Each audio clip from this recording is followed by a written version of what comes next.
भागवतामध्ये असे ओवी आलेले, पिता स्वयमेव नारायण, माता प्रत्यक्ष लक्ष्मी आपण, ऐसे भावे ज्याचे भजन सुपुत्र जाणतो एक, असं म्हटलेलं आहे.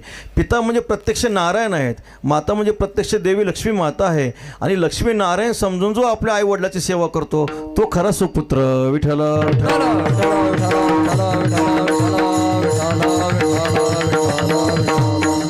म्हणून पुत्राच्या जीवनामध्ये आपल्या आई वडिलाचा जो अंतकाळ असतो हा पर्वकाळ असतो. ज्ञानोबराय म्हणतात, माता पिढी गेली ती जर आपण उपासना आजच्या दिवशी केली तर आपले जे वाडवडील असतात हे वाडवडील आपल्याला काय करतात, आशीर्वाद देतात, आपल्याला कृतार्थ करतात. शास्त्र सांगतं, सकल तीर्थाची धुरे जे एका माता पितरे, त्या सेवेशी कीर शरीरे लोन केजे. आपण आपल्या जीवनामध्ये सगळ्यात श्रेष्ठ तीर्थ जर काय असेल तर मातृतीर्थ आहे, पितृतीर्थ आहे. या माता माहिती आहे श्री पुंडलिकरायांच्या सेवेसाठी आले. पण श्री पुंडलिकरायांनी कोणतं आराधन केलं आपल्याला माहिती आहे? पुंडलिकरायांनी जप केला, तप केला नाही.